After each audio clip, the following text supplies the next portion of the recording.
Alors la différence entre la boxe française et le kickboxing, c'est la distance. Car on peut taper avec les tibias en kickboxing qu'on ne peut pas faire avec la boxe française. Nous sommes pieds nus et on travaille beaucoup position assise au sol pour taper et être puissant. Et évidemment, on peut reprendre le déplacement de boxe française pour justement se déplacer et éviter les coups. C'est vrai qu'en boxe française, c'est une discipline où on distribue énormément de coups, on est toujours en mouvement, on est très mobile. C'est un sport très technique. En boxe thaï, on travaille beaucoup plus en puissance, la technique elle est différente, mais on est un peu moins mobile. Donc physiquement, on se dépense un peu moins, c'est différent. C'est vrai qu'au départ, j'affectionnais pas trop les saisies, les coups de genoux et tout ça. Et puis petit à petit, en m'entraînant, en m'amusant, j'y ai pris goût. Et puis en compétition, ça se passait très bien. Il y en a qui veulent abandonner, les gars? Il y en a qui veulent abandonner? Non? Faut le dire alors. 20 secondes avant la reprise.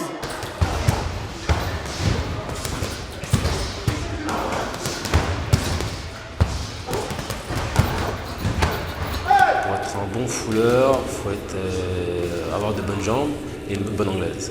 En ce qui concerne le kickboxing, le mental, le physique et beaucoup de rigueur à l'entraînement. Avoir un bon mental, être très physique, cardio, etc. Et puis la technique, elle vient en troisième lieu. Et voilà, il faut regrouper justement tous ces paramètres-là pour être un très bon boxeur. En boxe thaï, il faut être dur au mal. Il faut être dur au mal parce que ça a été un gros travail pour moi justement de travailler les automatismes donc pour bloquer. Parce que dans les anciennes disciplines, c'était interdit. Donc c'était un gros travail pour moi et beaucoup de souffrance en entraînement. Lors des compétitions, pour moi, c'est un peu ma cour de récréation. Le premier à passer sur la balance, c'est Frédéric Belloni. 84 kilos. Bravo, bravo Fred. Voilà, la préparation des boxeurs, j'ai du mal à comprendre. Il faut être au poids la veille et après le lendemain on s'en fout quoi, faut bouffer. Ah oui, le lendemain faut prendre quelques kilos quand même, pour avoir la patate. Tu vois, même après la pizza, tu vois, ça reste là.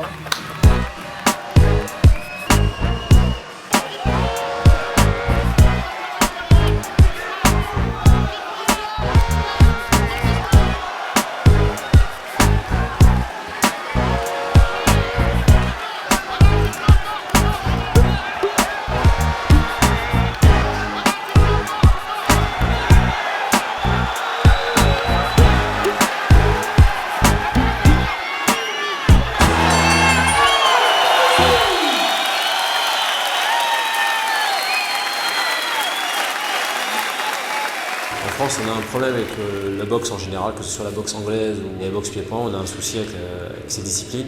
Le monde du pied-point n'est pas reconnu en France, pas comme aux États-Unis ou en Hollande ou au Japon. Ça a l'appellation boxe professionnelle, mais je veux dire, on n'en vit pas, on est obligé de travailler à côté, donc comme moi je le fais. On n'oublie pas qu'on est des grands champions français, Marcel Cerdan, on a Jean-Claude Boutier. Et à l'époque, dans les années 50, la boxe c'était comme le football. Tu me dis c'est trop serré.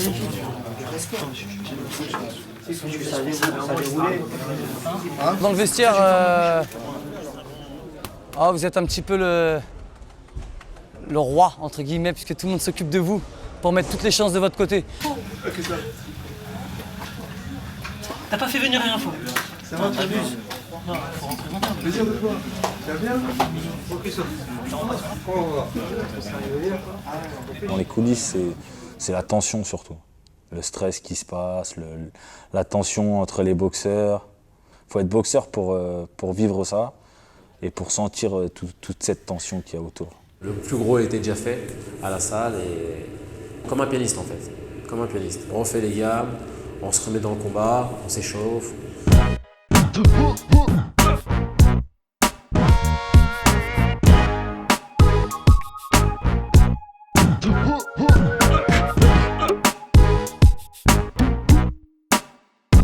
Son partenaire du KFBC l'appelle le Bruce Lee rincé.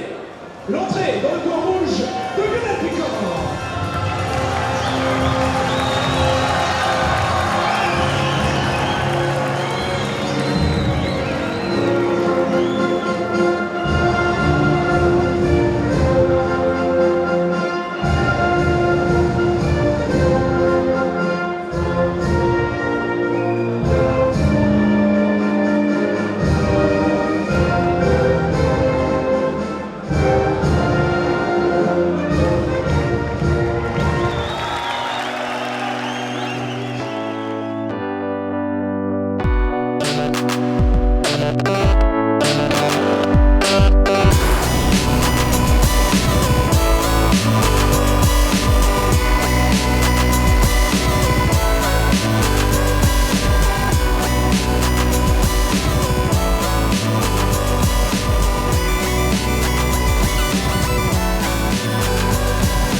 qui accélère. C'est bien, jusqu'au bout.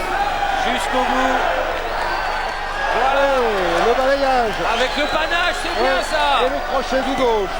Et fin de ce championnat du monde avec le panache de Lionel Piton. Quand j'étais plus jeune, on me disait est-ce que je pourrais être champion du monde? Jamais, à 24 ans, je me serais jamais dit je serais champion du monde à 32 piges.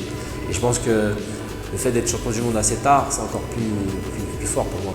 À partir de 25 ans, en général, les boxeurs arrêtent. Et moi, je continue l'aventure, donc je prends d'autant plus de plaisir.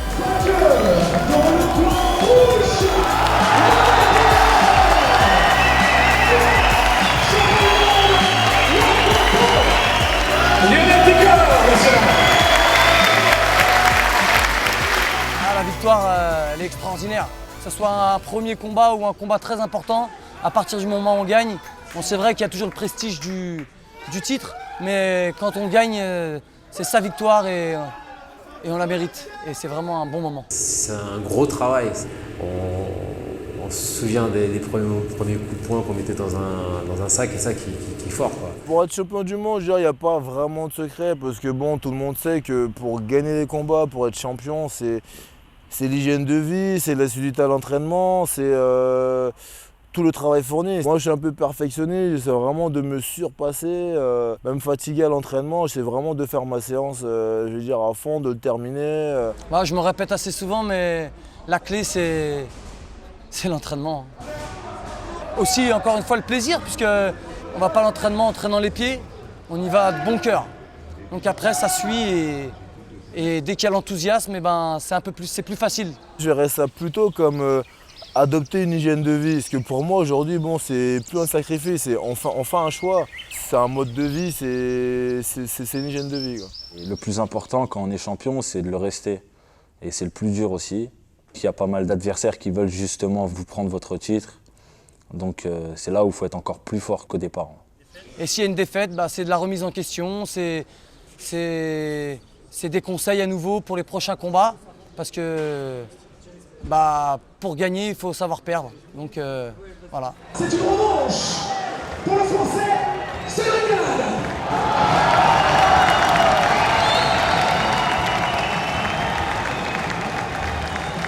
Voilà les deux hommes face à face, Cédric Anad, short bleu, Giannis Sophocleous, short noir.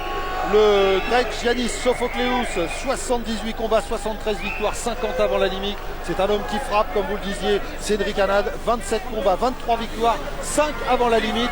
C'est plus un boxeur qui construit. Et c'est parti. Sur le ring, on réfléchit plus, c'est tous les automatismes qui reviennent à la surface.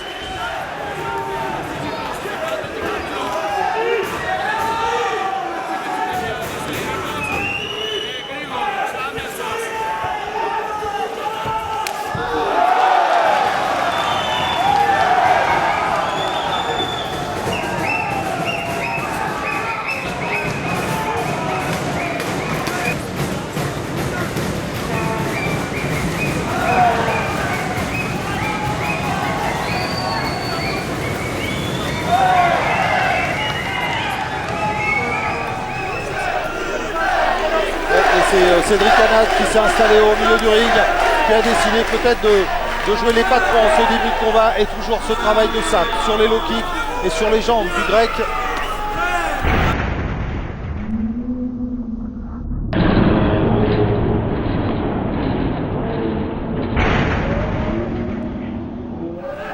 Il a été cueilli, Cédric Anad, il va pas revenir, il va pas pouvoir revenir.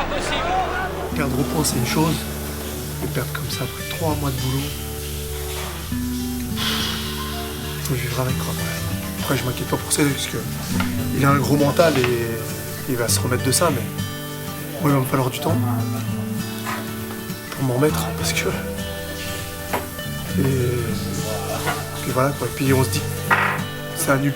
J'ai presque l'impression que c'est un nul ce qu'on a fait avant, quoi. Parce qu'on reste là-dessus. Ah, ça va, allez, ça fait le maximum. Écoute-moi,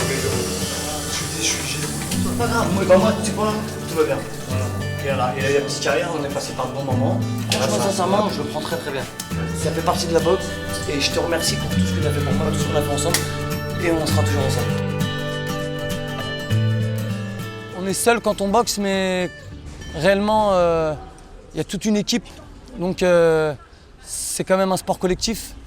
J'ai eu le titre, je l'ai perdu. La page est tournée, on en ouvre une autre et pour moi c'est un nouvel objectif. Et quand on parlait de flamme, je l'ai parce que je suis encore là aujourd'hui.